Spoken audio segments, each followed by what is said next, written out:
कहानी की शुरुआत होती है 3E नाम के क्लासरूम से, जिसमें सभी बच्चे घबराए हुए अपनी सीट पर बैठे हैं। दूसरी तरफ एक उड़ती हुई चीज उनके स्कूल में जाकर गिरती है। जैसे जैसे वो चीज उनकी क्लास के नजदीक आने लगी, बच्चों की टेंशन और बढ़ती जा रही थी। और तभी एक ऑक्टोपस आकर कहता है कि बच्चों, क्या तुम तैयार हो? और तभी क्लास मॉनिटर के एक इशारे पर सब लोग AK-47 निकाल कर ऑक्टोपस पर गोलियों की बरसात करने लगते हैं। लेकिन भाई साहब, ऑक्टोपस का स्वैग देखो। गोलियों से बचते हुए वो सभी बच्चों की अटेंडेंस लेने लगता है। असल में ये बच्चे स्टूडेंट्स होने के साथ साथ एक असैसिन भी है, जिनका मकसद है अपने इस ऑक्टोपस जैसे टीचर को जान से मारना। लेकिन देखकर तो लगता है कि उनके लिए ऐसा कर पाना नामुमकिन है। ऑक्टोपस कहता है कि अगर तुम लोग मुझे जान से मारना चाहते हो तो तुम्हें और भी ज्यादा चौकन्ना रहना पड़ेगा, क्योंकि मेरी स्पीड मैक 20 के बराबर है। लेकिन एक बच्चा कहता है कि सर, मैं कैसे मान लूं कि आपको एक भी गोली नहीं लगी? वैसे भी ये तो सिर्फ BB बुलेट्स है, इससे तो हमें ही कुछ नहीं होता। जिसके बाद ऑक्टोपस एक बच्चे की गन लेता है और कहता है कि ये गोलियां गवर्नमेंट ने स्पेशली मुझे मारने के लिए बनाई है। इसका एक वार मेरे शरीर के चिथड़े उड़ा सकता है। वो अलग बात है कि मैं फिर भी रीजनरेट हो सकता हूँ। ये सुनकर सबकी हालत खराब हो जाती है और ऑक्टोपस कॉन्फिडेंस के साथ कहता है कि तुम लोग बहाने अच्छे मार लेते हो, लेकिन क्या तुम ग्रेजुएशन से पहले मुझे मार सकते हो? अगर दम है तो आ जाओ। और इसी धमकी के साथ उनके स्कूल का एक और दिन शुरू हो जाता है। क्लास के समय जब ऑक्टोपस उन्हें पढ़ा रहा था तो एक लड़की नादिसा को बुलाकर कहती है कि देखो, वो चांद दिन में भी नजर आ रहा है। इसके बाद हमें बताया जाता है कि जब ये लोग जूनियर हाई स्कूल के 3rd ईयर में पहुंचे तो इनकी जिंदगी में 2 चौंका देने वाली घटना हुई। सबसे पहला था चांद का 70% हिस्सा अचानक से फट जाना, जिसके बाद वो हमेशा के लिए एक क्रेसेंट शेप में बदल गया। ये न्यूज पूरी दुनिया में फैल चुकी थी, लेकिन किसी को भी समझ नहीं आया कि ऐसा हुआ क्यों। और अगले ही दिन उनकी क्लास में एक ऑक्टोपस आकर कहता है कि चांद को तबाह करने वाला और कोई नहीं बल्कि मैं हूँ, और अगले साल पृथ्वी का भी यही हाल होने वाला है। लेकिन तब तक मैं इस क्लास का टीचर बनकर तुम सबको पढ़ाऊंगा। किसी को भी ऑक्टोपस की बातों पर यकीन नहीं हो रहा था। लेकिन तभी मिनिस्ट्री ऑफ डिफेंस में काम करने वाला ऑफिसर कहता है कि मेरा नाम कारासुमा है और अब मैं तुम लोगों को जो बताने वाला हूँ वो एक टॉप सीक्रेट इन्फॉर्मेशन है। जो ये मॉन्स्टर कह रहा है वो सच है। अगले साल ये पृथ्वी को भी तबाह कर देगा। लेकिन उससे पहले हम चाहते हैं कि तुम इस ऑक्टोपस को जान से मार दो। इसके बारे में सिर्फ वर्ल्ड के लीडर्स जानते हैं, और अगर ये न्यूज बाहर फैल गई तो बहुत बड़ा हंगामा खड़ा हो जाएगा, जिस वजह से हमें इसे सीक्रेटली मारना होगा। दूसरी भाषा में कहूँ तो इसका असैसिनेशन करना होगा। लेकिन वो ऑक्टोपस इतना ज्यादा तेज था कि ऑफिसर उसे छू भी नहीं पाया, और देखते ही देखते मॉन्स्टर ने उसकी आईब्रोज भी बना दी। ऑक्टोपस कहता है कि मैं मैक 20 की स्पीड से दौड़ने वाला एक गॉड लेवल क्रीचर हूँ, जिसने चांद को चुटकियों में तबाह कर दिया। यानी कि अगर मैं चाहूँ तो तुम सबका नामो निशान मिटा सकता हूँ। लेकिन ऐसा करने में क्या मजा, इसलिए मैंने तुम्हारे गवर्नमेंट को एक ऑफर दिया है कि वो मुझे परेशान करना छोड़ दे, और इसके बदले मैं तुम बच्चों को एक टीचर की तरह पढ़ाऊंगा।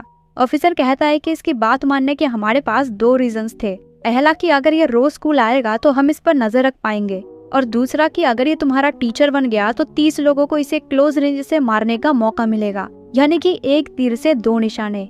और हाँ, सबसे इम्पोर्टेंट बात, इस मॉन्स्टर को मारने के तुम्हें 200 करोड़ रुपए मिलेंगे, जो कि जायज भी है, क्योंकि इसे मारना यानी कि पृथ्वी को बचाना है। और तुम्हारे इस काम में मदद करेगी गवर्नमेंट की anti octopus weapons and bullets. लेकिन तुम्हें ध्यान रखना होगा कि इसके बारे में किसी को भी पता ना चले, यहाँ तक कि तुम्हारे पेरेंट्स को भी। इसके बाद ऑक्टोपस हंसते हुए कहता है कि मुझे आज तक ये गवर्नमेंट नहीं मार पाई, तो तुम क्या मारोगे? ऑक्टोपस इतना कॉन्फिडेंट इसलिए था क्योंकि एक बार गवर्नमेंट ने इस पर अपने लेटेस्ट जेट से हमला किया था, लेकिन वो भी इसका कुछ नहीं बिगाड़ पाए। इसके बाद सीन शिफ्ट होता है प्रेजेंट टाइम में, जहां लंच ब्रेक का समय हो चुका था और हमारा ऑक्टोपस टोफू खाने के लिए सीधा चाइना चले जाता है। एक लड़की कहती है कि देखा जाए तो हमारे टीचर पढ़ाने में बहुत अच्छे हैं, उनकी वजह से मैंने मैथ्स टेस्ट में टॉप किया था। दूसरा लड़का कहता है कि पढ़ाने के साथ साथ वो कूल भी बहुत है। साउंड बैरियर को तोड़ते हुए वो हवा में ही पेपर को चेक कर लेते हैं। नागिसा मन में कहता है कि इन सब के बावजूद भी हम क्लास 3E के स्टूडेंट्स हैं, यानी कि इस स्कूल के लूजर्स। इसके बाद 3 लोग नागिसा को असैसिनेशन प्लान के बारे में बताने के लिए बाहर बुलाते हैं। तेरासाका कहता है कि वक्त आ चुका है हमारे प्लान को अंजाम देने का। इस बार तो हम उस ऑक्टोपस के चिथड़े उड़ा देंगे। नागिसा पूछता है कि तुम ये काम मुझसे क्यों करवा रहे हो, जिसका जवाब में तेरासाका कहता है कि अपने आप को ज्यादा दूध का धुला मत समझो। हम लोग क्लास E के स्टूडेंट्स हैं, वो फेलियर्स जो जिंदगी में कुछ उखाड़ नहीं पाए। हर दिन स्कूल वाले हमें इस घटिया कैंपस में भेजते हैं और नीचा दिखाकर हमें अपने पैरों की धूल समझते हैं। यही मौका है करोड़पति बनने का। चुपचाप ये सामान पकड़ो और कोई भी गड़बड़ मत करना। इसके बाद हमें एक फ्लैशबैक दिखाया जाता है जहाँ नागिसा को क्लास ई में शिफ्ट होने का नोटिस मिला था, जिसके बाद सबने उससे बात करना बंद कर दिया। टीचर भी इस बात से खुश था कि अब उसे नागिसा की शक्ल नहीं देखनी पड़ेगी। सीन शिफ्ट होता है प्रेजेंट टाइम में, जहां ऑक्टोपस अपने साथ एक मिसाइल लेकर आता है और कहता है कि बेवकूफ डिफेंस फोर्स वाले, उन्हें लगता है कि ये चिंदी सी मिसाइल मेरा कुछ बिगाड़ सकती है। इसके बाद क्लास शुरू हो जाती है और ऑक्टोपस सबको एक पोएम लिखने को कहता है। तयानो नाम की लड़की उससे पूछती है कि सर मुझे माफ करना, लेकिन आपने अभी तक हमें अपना नाम नहीं बताया। जिसके जवाब में ऑक्टोपस कहता है कि मेरे पास कोई नाम नहीं है, लेकिन तुम चाहे तो मुझे एक नाम दे सकते हो, लेकिन अभी नहीं, पहले अपना होमवर्क करो। और ऐसा कहकर ऑक्टोपस थोड़ी देर सोने लगता है। ये देखकर नागिसा अपनी सीट से उठकर उसकी तरफ जाने लगता है। उसने बुक के पीछे एक चाकू छिपा कर रखा था और वो मन में सोचता है कि लंच के तुरंत बाद जब टीचर का रंग पिंक हो जाता है तो वो बहुत ढीले पड़ जाते हैं, यानी कि यही सही मौका है उन पर हमला करने का। हम जैसे लूजर्स के मन में हमेशा यही चल रहा होता है कि इस बार ऑक्टोपस को जरूर मारेंगे, पेरेंट्स को, दोस्तों को, सबको साबित कर देंगे कि हम भी कुछ कर सकते हैं। ऑक्टोपस के पास पहुंचते ही नागिसा चाकू से उन पर हमला कर देता है, जिसे टीचर बड़े ही आराम से रोक लेता है और कहता है कि कुछ नया तरीका आजमाओ, इससे कुछ नहीं होने वाला। लेकिन तभी नागिसा गले लग कर मन में कहता है कि हमें साबित करना होगा, चाहे इसके लिए कुछ भी करना पड़े। और तभी हम देखते हैं कि भाई साहब नागिसा के गले में बॉम्ब टंगा हुआ है, जिसको तेरासाका तुरंत एक्टिवेट कर देता है और पूरे क्लासरूम में एक जोर का धमाका होता है। तेरासाका हंसते हुए कहता है कि हमने ग्रेनेड में बीबी बुलेट्स भरकर नागिसा को सुसाइड बॉम्बर बनाया था। मैं शर्त लगा सकता हूँ कि ऑक्टोपस ने इस प्लान के बारे में सपने में भी नहीं सोचा होगा। अब 200 करोड़ हमारे हुए। लेकिन पास जाने पर तेरासाका देखता है कि नागिसा बिल्कुल सुरक्षित है और किसी अजीब चीज में लिपटा हुआ है। और तभी कहीं से ऑक्टोपस की आवाज आती है कि मैं महीने में एक बार अपनी स्किन सांप की तरह निकालता हूँ और इसी से मैंने नागिसा की जान बचाई है। इसके बाद जैसे ही तेरासाका छत की तरफ देखता है, ऑक्टोपस इतना गुस्से में होता है कि उसकी पूरी स्किन ब्लैक हो जाती है और वह खतरनाक डीमन का रूप ले लेता है।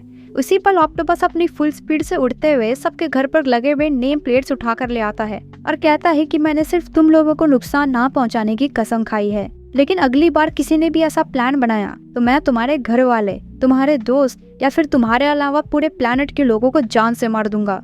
क्लास में मौजूद सभी बच्चों को 5 सेकंड भी नहीं लगते ये समझने में कि ये मॉन्स्टर कितना ज्यादा खतरनाक है और धरती पर कोई भी जगह उससे बचने के लिए सुरक्षित नहीं है। तेरासाका रोते हुए बोलता है कि तुम्हारी प्रॉब्लम क्या है? अचानक से हमारे क्लास में आकर कहते हो कि मैं पृथ्वी को तबाह कर दूंगा और फिर हम मारने की कोशिश करते हैं तो गुस्सा हो जाते हो। तुम जैसे अजीब मॉन्स्टर को अजीब तरीके से मारने में क्या गलत है? ये सुनते ही ऑक्टोपस वापस नॉर्मल हो जाता है और कहता है कि तुम्हारा आइडिया तो काफी अच्छा था, खासकर नागिसा, तुमने बड़े ही शानदार तरीके से मुझे मारने की कोशिश की, लेकिन तुम तीनों में से किसी ने भी नागिसा की सेफ्टी के बारे में नहीं सोचा। यहाँ तक कि नागिसा तुमने भी अपनी जान जोखिम में डाल दी। ऐसे असैसिन किसी को भी मारने के लायक नहीं होते। मुझे एक ऐसा प्लान चाहिए जिसे देखकर दिल खुश हो जाए, जिसे सुनकर तुम्हें गर्व हो। तुम सबके अंदर वो ताकत है, बस सही तरीके से इस्तेमाल करना सीखो। ये सब सुनकर नागिसा मन में कहता है कि एक पल को टीचर इतना गुस्सा हो जाते हैं और अगले ही पल हमें शाबाशी देने लगते हैं। देखा जाए तो ये टीचर बाकियों की तरह बिल्कुल भी नहीं है, जो हमें सिर्फ एक लूजर मानते थे। इसके बाद हमें एक फ्लैशबैक दिखाया जाता है जहाँ एक औरत अपनी आखिरी सांसें ले रही थी और वो ऑक्टोपस को कहती है कि अगर हो सके तो प्लीज उन बच्चों को पढ़ा देना। मैं यकीन से कह सकती हूँ कि तुम बहुत ही अच्छे टीचर बनोगे। इसके बाद सीन शिफ्ट होता है प्रेजेंट टाइम में, जहाँ एक लड़की कहती है कि कोरो यानी कि कभी ना मरने वाला और सेंसे यानी कि टीचर, क्यों ना हम इन्हें कोरो सेंसे बुलाए यानी कि कभी ना मरने वाला टीचर। अगले दिन कोरो सेंसे अमेरिका से कोल्ड ड्रिंक और न्यूज़पेपर लाकर आराम से पढ़ने लगते हैं। इस चीज का फायदा उठाकर नागिसा और सुगिनो उन्हें मारने का प्लान बनाते हैं। सुगिनो बेसबॉल में एंटी ऑक्टोपस वेपन्स भरकर उसे कोरो सेंसे की तरफ फेंकता है, लेकिन भाई साहब कोरो सेंसे फ्लैश की स्पीड से उनके पीछे खड़े हो जाते हैं और कहते हैं कि गुड मॉर्निंग बच्चों, क्या तुम मुझे मारने की कोशिश कर रहे थे? AK-47 के बजाय बेसबॉल इस्तेमाल करने का आइडिया काफी अच्छा था, लेकिन तुम्हारी बॉल इतनी स्लो आ रही थी कि मैं उतनी देर में पीपी रूम से ग्लव्स पहनकर बॉल को कैच भी कर लिया। उम्मीद करता हूँ कि तुम लोग मुझे ग्रेजुएशन से पहले मार सको। ये सब देखकर दोनों के होश उड़ जाते हैं और सुगिनो अपने आप से इतना ज्यादा निराश हो जाता है कि वो इसके बारे में क्लासरूम में भी सोचता रहता है। दूसरी तरफ सुगाया पढ़ने के वक्त कोरो सेंसे की ड्राइंग बना रहा था, जिसके बाद टीचर उसे पकड़ लेता है और कहता है कि सुगाया, ये कैसी ड्राइंग बनाई है तूने? मुझे थोड़ा और पतला बना और साथ ही साथ 6 पैक एब्स भी डाल। कुछ देर बाद स्कूल की बेल बज जाती है और कोरो सेंसे बेसबॉल मैच देखने के लिए न्यूयॉर्क चले जाते हैं। एक लड़की कहती है कि काश कोरो सेंसे आते वक्त हमारे लिए कुछ खाने को ले आए। दूसरा बच्चा कहता है कि खाना वाना छोड़ो, मुझे तो एक रशियन चाहिए। Russian Russian. और तभी कारासुमा आकर कहता है कि रशियन मैं दिला दूंगा, पहले ये बताओ कि तुम्हारा असैसिनेशन प्लान कैसा चल रहा है, उस मॉन्स्टर को मारने का कोई तरीका मिला। जिसके बाद सबके मुंह लटक जाते हैं और वो कहते हैं कि जो चीज मैक 20 की स्पीड से उड़ती है उसे मारना इम्पॉसिबल है, खास करके हम जैसे बच्चों के लिए। कारासुमा कहता है कि मैं जानता हूँ ये काम बहुत मुश्किल है, लेकिन वो इस क्लास का टीचर है, यानी कि सिर्फ तुम लोगों के पास ही उसे मारने का मौका है। याद रखना कि अगर हमने उसे जिंदा छोड़ दिया तो अगले साल मार्च में वो पृथ्वी को तबाह कर देगा। ये सब सुनकर नागिसा के मन में सिर्फ एक ही सवाल आ रहा था, कोरो सेंसे पृथ्वी को तबाह क्यों करना चाहते हैं। इसके बाद सीन शिफ्ट होता है सुगिनो पर, जो लंच टाइम में अकेले बैठा हुआ था। और तभी वहाँ पर कोरो सेंसे पहुँच जाते हैं, जो हवाई से लाए हुए नारियल को खा रहे थे। कोरो सेंसे सुगिनो को उसकी बेसबॉल देते हैं और कहते हैं कि कल तुम्हारा थ्रो काफी अच्छा था, क्या तुम कोई बेसबॉल क्लब में हो। सुगिनो कहता है कि यहाँ पर आने से पहले मैं क्लब के लिए खेला करता था, लेकिन एग्जाम में फेल होने की वजह से हमें यहाँ पर भेजा गया है ताकि हम मन लगाकर पढ़ सके। इसलिए ई क्लास के बच्चों को किसी भी क्लब एक्टिविटी में पार्टिसिपेट करने की परमिशन नहीं है। वैसे भी मैं खेलने में इतना अच्छा नहीं हूँ, मेरे थ्रो इतने स्लो थे कि मैं किसी को भी आउट नहीं कर पाया, जिसके बाद मुझे क्लब से निकाल दिया गया। ये सुनकर कोरो सेंसे उसे अपने टेंटिकल्स में लपेटने लगते हैं। ये सब देखकर नागिसा को लग रहा था कि कोरो सेंसे उसे चोट पहुंचा रहे हैं, लेकिन असल में वो सुगिनो को एग्जामिन कर रहे थे। जिसके बाद कोरो सेंसे कहते हैं कि सुगिनो, कल तुम बेसबॉल के लेजेंड अरीता को कॉपी कर रहे थे ना, लेकिन मैं बता दूं कि तुम्हारे शोल्डर मसल्स उसके जितने ताकतवर नहीं है, यानी कि तुम इस शरीर के साथ जिंदगी में भी अरीता को कॉपी नहीं कर सकते। ये सुनकर सुगिनो को एक बहुत बड़ा झटका लगता है और नागिसा कहता है कि आप इतने यकीन के साथ कैसे कह सकते हो, क्या ये इसलिए है क्योंकि हम क्लास ई से है, क्योंकि हमारे अंदर कोई टैलेंट नहीं है। जिसके बाद कोरो सेंसे न्यूज़पेपर निकाल कर कहते हैं कि मैं यकीन से इसलिए कह रहा हूँ क्योंकि मैं खुद अरीता को एग्जामिन कर आया हूँ, ये देखो मेरे पास उसका ऑटोग्राफ भी है। ये सुनने के बाद तो उन दोनों के मुंह खुले के खुले रह जाते हैं। कोरो सेंसे आगे कहते हैं कि भले ही तुम्हारे पास अरीता जैसा शरीर नहीं है, लेकिन तुम्हारी कलाइयाँ उससे भी ज्यादा फ्लेक्सिबल है। अगर तुमने अच्छे से ट्रेनिंग की तो अरीता को भी पीछे छोड़ सकते हो। ये सुनकर सुगिनो के अंदर कॉन्फिडेंस आने लगता है कि फाइनली अब उसके पास भी एक टैलेंट है। नागिसा कोरो सेंसे के पास जाकर पूछता है कि क्या आपने ये सब सुगिनो के लिए किया, लेकिन क्यों, अब तो वैसे भी पृथ्वी को तबाह करना चाहते हो। जिसके बाद कोरो सेंसे को उस दिन की याद आ जाती है और वो नागिसा को कहता है कि मैंने किसी से वादा किया है कि एक अच्छा टीचर बनूंगा और ये टीचर की जिम्मेदारी होती है कि वो अपने बच्चों का अच्छे से ध्यान रखे। कोरो सेंसे की बातें सुनकर नागिसा के चेहरे पर मुस्कुराहट आ जाती है। इसके बाद सुगिनो बेसबॉल फेंकने की प्रैक्टिस करता है और इस बार वो कोरो सेंसे की बातें मानकर अपनी कलाइयों का अच्छे से इस्तेमाल करने लगता है। नागिसा को धीरे धीरे एहसास हो रहा था कि भले ही कोरो सेंसे की स्पीड बहुत ज्यादा हो या फिर उन्हें मारना इम्पॉसिबल हो, लेकिन उनके पढ़ाने का तरीका और उनकी क्लास में रहकर जो मजा आने लगा है उसकी बात ही कुछ और है। अगली सुबह कोरो सेंसे बर्फ के गोले बनाने लगते हैं और क्लास के कुछ बच्चे मुस्कुराते हुए कहते हैं कि टीचर, हमें भी बर्फ के गोले खाने हैं। ये सुनकर कोरो सेंसे इमोशनल हो जाते हैं कि फाइनली इन बच्चों ने मुझे एक्सेप्ट कर लिया। लेकिन तभी वो बच्चे अपनी पॉकेट से चाकू निकाल कर उन पर हमला कर देते हैं। कोरो सेंसे कहते हैं कि मुस्काने झूठी है, तुम्हारी किस्मत फूटी है। बच्चों के हाथों में चाकू नहीं बल्कि गुलाब होने चाहिए, क्योंकि यही तो नेचर की ब्यूटी है। लेकिन भाई साहब, कोरो सेंसे ने गलती से बच्चों के गार्डन के फूल तोड़ दिए थे जो उन्होंने बड़ी मेहनत से उगाए थे। जिसके बाद बेचारी लड़कियां रोने लगती है। कोरो सेंसे को अपनी गलती का एहसास होता है, जिसके बाद वो तुरंत नए फूल उगाने लगते हैं। तेरासाका ये सब देखकर कहता है कि ये मॉन्स्टर कुछ ज्यादा ही अच्छा बनने की कोशिश कर रहा है, इसकी तो बैंड बजानी पड़ेगी। इसके बाद सीन शिफ्ट होता है प्रिंसिपल के ऑफिस में, जहाँ कारासुमा कहता है कि मैं कल से क्लास ई का स्पोर्ट्स टीचर बनकर उस मॉन्स्टर पर नजर रखूंगा। साथ ही साथ मैं बच्चों को टेक्निकल और मेंटल सपोर्ट भी दूंगा ताकि मॉन्स्टर को मारना और भी आसान हो जाए। आप बस फॉर्मेलिटी पूरी कर देना। प्रिंसिपल कहता है कि तुम्हें जो करना है करो, लेकिन ध्यान रखना कि बच्चों की पढ़ाई और सेफ्टी पहले आती है।